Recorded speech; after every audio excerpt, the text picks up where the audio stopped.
Eh bien le bonjour, ici Django, bienvenue dans cette nouvelle vidéo. On va parler de plusieurs choses aujourd'hui.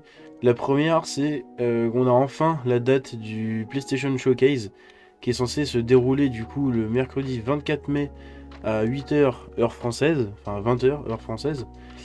Et du coup ils vont présenter beaucoup de jeux de PlayStation 5 et de PlayStation VR 2. Mais il y aura aussi, donc c'est des exclus du coup PlayStation, mais il y aura aussi quelques annonces d'éditeurs tiers et de studios indés. Donc on verra ce que ça donne. Mais c'est pas mal. Donc du coup, ils veulent présenter leur PlayStation Showcase quasiment un mois avant, enfin 3 semaines avant le Xbox Showcase qui est censé se dérouler le 11 juin, suivi du Starfield Direct. Ça, on attend ça avec impatience.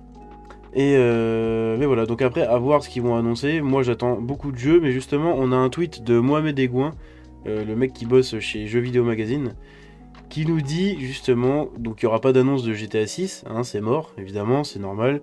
Là, Rockstar, ils vont faire l'annonce eux-mêmes, logique.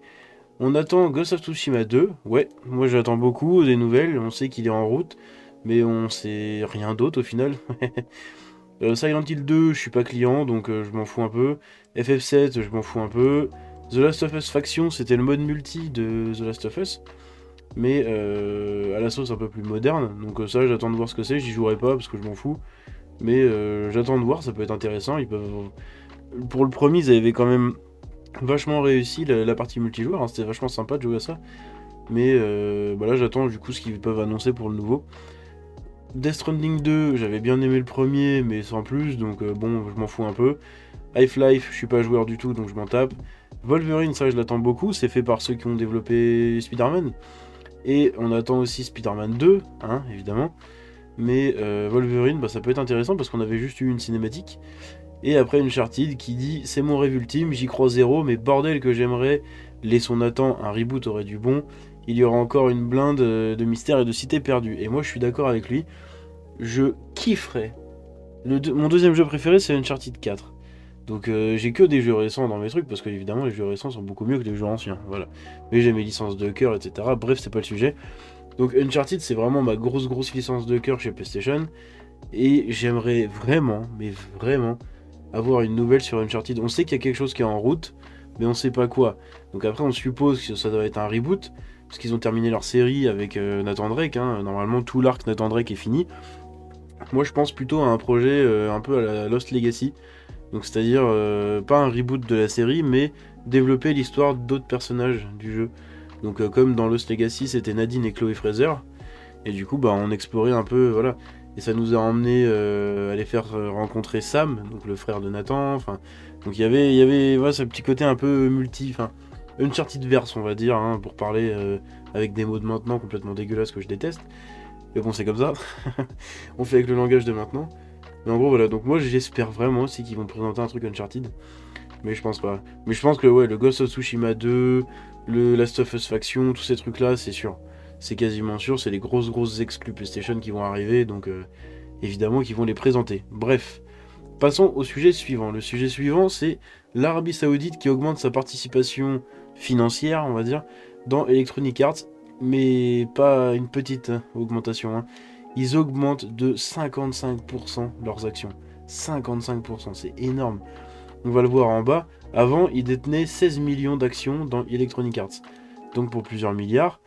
Mais à la fin du premier trimestre 2023, ils détenaient 24 millions quand même. Ils ont quand même pris 8 millions d'actions d'Electronic Arts, donc une augmentation de 55%. Et putain, ça fait beaucoup quand même. Ça fait beaucoup, ça fait que maintenant en fait, le fonds public d'investissement, donc de l'Arabie Saoudite, pardon, il est à 9% dans la société. Et je pense que ça doit être le deuxième plus gros actionnaire. Parce que 9% c'est quand même énorme.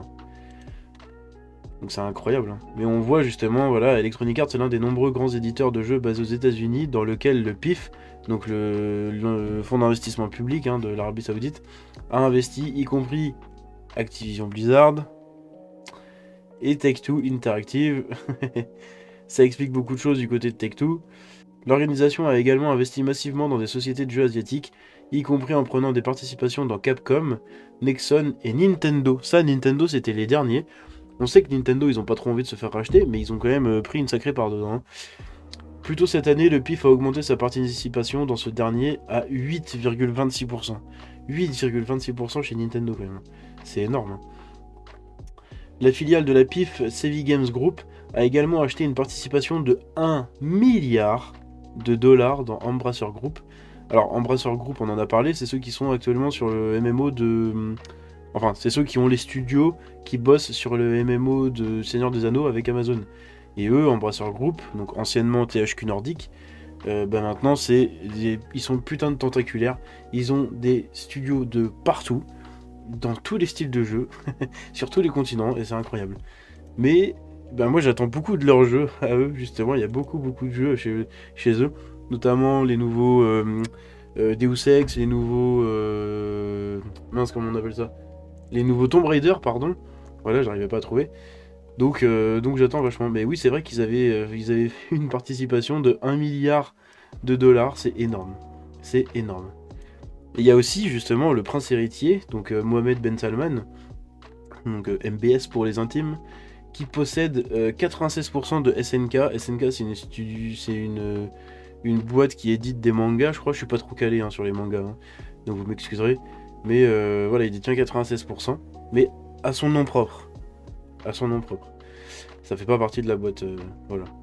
Donc c'est quand même des grosses augmentations, et ils avancent leur pion petit à petit comme ça pour diversifier leurs revenus d'une part, et de deux, pour gagner beaucoup, parce qu'ils savent très bien que le jeu vidéo rapporte grave. Et quand le pétrole sera terminé chez eux, ils auront des billets partout dans le jeu vidéo. Donc c'est pas mal, bonne chance à eux. On continue ensuite avec Stray qui pourrait venir sur Xbox à la suite d'un classement ISRB. Alors les classements ISRB, c'est l'équivalent américain pour notre PEGI national. Et apparemment il va venir sur Xbox.